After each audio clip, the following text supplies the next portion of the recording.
Le Salon international bétail-viande de l'Afrique de l'Ouest, SIBVAO, se poursuit à Abidjan. Ce salon compte une présence remarquée de tous les acteurs de la chaîne des valeurs de la filière bétail-viande. Nous en parlerons dans cette édition. Et puis au Bénin, les membres du bureau de la 5e mandature du CNPA Bénin, le Conseil national du patronat de la presse et de l'audiovisuel du Bénin ont été investis. Cette investiture se veut une mandature de grands défis de rénovation du monde médiatique béninois. Nous en parlerons dans cette édition.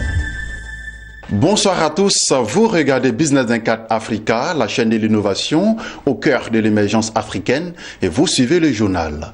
Ouvert depuis le mercredi dernier, le SIBVAO, le Salon international bétail-viande de l'Afrique de l'Ouest, se poursuit à Abidjan. Un rendez-vous qui réunit tous les acteurs de la chaîne de valeur de la filière bétail-viande.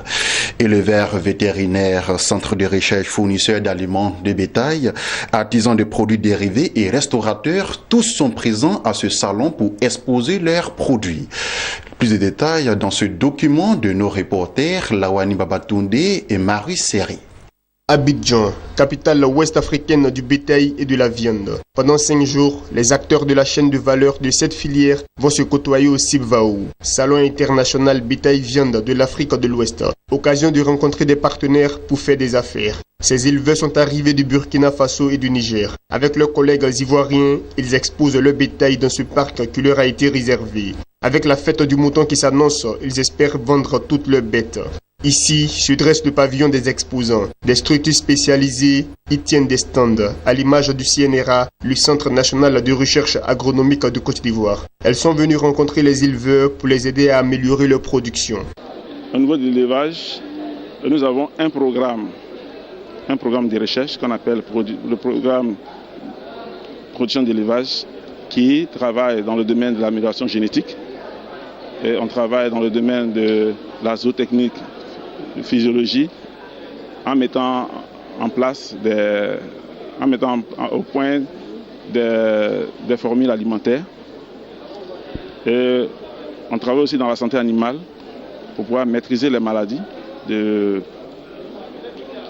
courantes dans notre pays. Dans la chaîne des valeurs de la filière bétail, les fournisseurs d'aliments occupent une place de choix. Ils sont eux aussi présents à ce salon pour espérer signer quelques contrats avec les éleveurs de bétail.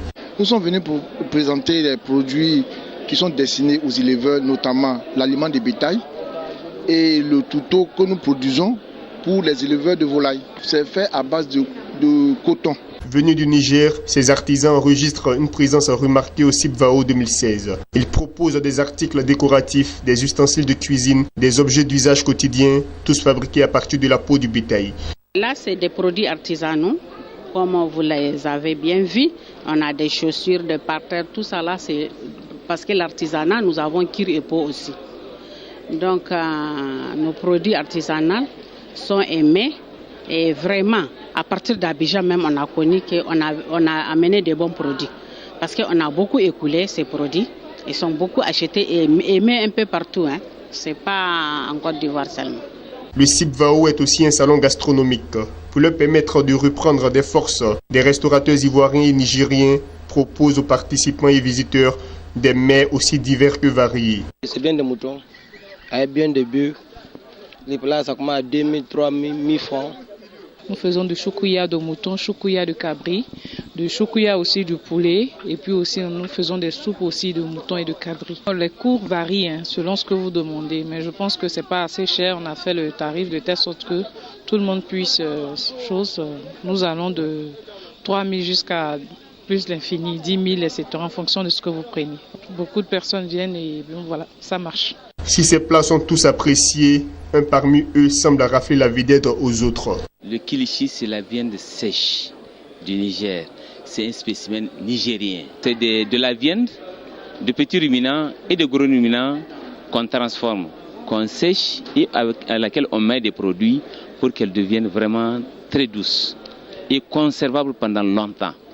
Du 31 août au 4 septembre, éleveurs, vétérinaires, centres de recherche, fournisseurs d'aliments de bétail, artisans de produits dérivés et restaurateurs vont tous profiter du salon bétail-viande pour se faire connaître. À travers ce salon, ils veulent professionnaliser et moderniser la filière bétail et viande dans la sous-région ouest-africaine, mais surtout réaliser d'importantes productions préservatrices de l'environnement. Vous venez de le constater, le CIVAO est organisé pour promouvoir la filière bétail-viande. Ouvert au public, ce salon enregistre tous les jours la visite de nombreuses personnes venues assouvir leur curiosité. Si certaines personnes sont tombées sous le charme de produits vendus à ce salon, d'autres par contre ont tout simplement été épatées par la pluralité d'espèces animales exposées au CIVAO. Écoutons quelques réactions. Il y a une pléthore d'articles, on va dire comme ça, on est bien fourni. On est bien fourni en matière de viande et ses dérivés et autres. Maintenant, pour moi, j'ai eu un petit coup de cœur pour la viande séchée du Niger, qu'on appelle communément le kilichi. Dans toutes ses variantes, il y en a de simples, il y en a qui sont assaisonnés au grain de sésame, à l'arachide ou encore avec du piment. Voilà, et c'est ce que moi j'ai consommé. Oh, mais c'est bien fait. C'est bien fait déjà et puis ça sort un peu de l'ordinaire, des charcuteries, de la viande elle-même, des grillades et autres, voilà. Et puis ça se conserve assez longtemps. Si on arrive à ne pas consommer tout d'un seul trait. J'ai vu un certain nombre de choses qui font que je vais essayer de me lancer un peu dans ce genre-là. Comme on l'appelle l'élevage de bétail, c'est passionnant. Et je vous dis qu'il y a du travail pour les jeunes, pour les femmes. Et j'encourage les Ivoiriens à se lancer. Vous savez, malheureusement, nous ne sommes pas un pays éleveur, comme les grands pays comme le Burkina Faso, comme le Niger, mais c'est un secteur à encourager, surtout pour nos jeunes, qu'ils puissent se lancer dans l'élevage, ça nourrit son homme. Je sais que c'est des professionnels qui viennent des pays qui savent ce que c'est l'élevage et ce que c'est la viande. Donc apparemment, ils font le meilleur d'eux-mêmes. Et puis bon, on apprécie quand même avec tout ce qu'ils ont comme produit. Voilà, donc apparemment, il n'y a rien à dire. On a affaire à des professionnels, donc ils savent ce qu'ils font. Avec ce qu'on voit, c'est vraiment une bonne première à encourager. Et ce genre de salon, je pense qu'au lieu de les faire sur 2 ans, on peut les faire chaque année. Je pense que ce serait plus instructif. Je consomme beaucoup de viande, donc je me dis que l'Ivoirien aussi consomme beaucoup de viande. Donc ça peut rapporter beaucoup d'argent. Peut-être à l'avenir, je vais investir dedans, on ne sait jamais. Quittons Abidjan et rendons-nous à Cotonou, la capitale béninoise, où le 26 août dernier, les membres du bureau de la 5e mandature du CNPA Bénin entendaient le Conseil national du patronat de la presse et de l'audiovisuel du Bénin ont été investis. Place sur les thèmes, le patronat à l'ère du nouveau départ, quel défi pour les entreprises de presse. Cette investiture se veut une mandature de défi de rénovation du monde médiatique béninois. Tatiana Kwadé. Une nouvelle ère souffle sur le monde médiatique béninois. L'installation des membres de la 5e mandature du Conseil national du patronat de la presse et de l'audiovisuel du Bénin, en abrégé CNPA, a été effective. Assise sur le thème « Le patronat à l'ère du nouveau départ, quel défi pour les entreprises de presse ?» Cet événement qui a réuni les acteurs du 17h se veut une mandature de grands défis et de rénovation du monde médiatique béninois. Le président entrant place son mandat sous le signe de grandes réformes tout en dévoilant sa ligne de conduite pour les 3 années à venir.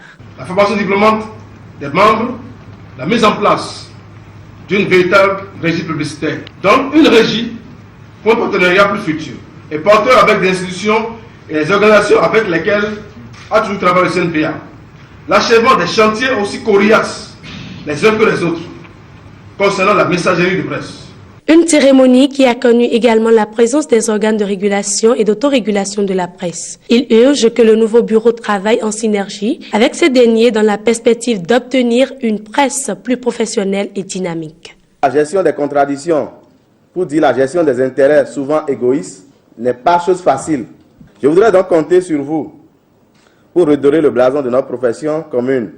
Pour l'harmonie d'une corporation où tout est à refaire, le CNPA Bénin et l'UPMB sont condamnés à se donner la main.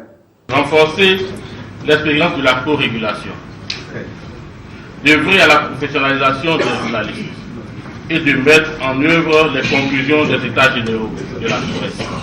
C'est sur le rappel de ces défis communs que je déclare installé au nom du président de la RAC le nouveau bureau du Conseil national du patronat de la presse et de l'audiovisuel du Bénin.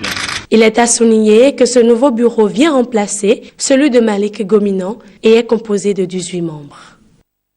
En bref et en images, nous poursuivons ce journal et nous nous rendons en Guinée où l'Office de la Poste guinéenne, OPG, a annoncé dans un communiqué rendu public le 30 août le lancement d'une filiale spécialisée dans les services financiers en partenariat avec la société d'investissement MNE Capital. Baptisée Poste Finance Guinée, cette nouvelle entité proposera dans les principaux bureaux de poste des services financiers tels que le transfert d'argent domestique et international, le paiement de factures marchandes, le paiement des pensions et des bourses. Terminons avec cette information. La compagnie kenyane d'électricité nucléaire a signé avec la Corée du Sud un mémorandum d'entente relatif à la mise en place de projets nucléaires à l'échange d'expertise dans ce domaine. Dans la plus grande économie de l'Afrique de l'Est, les délestages sont monnaie courante à cause du déficit de génération de l'électricité et du mauvais état du réseau de transport électrique. C'est ici que nous refermons ce journal. Merci de nous avoir suivis et continuez de vous informer sur la première chaîne panafricaine d'information économique, Business 24 Africa.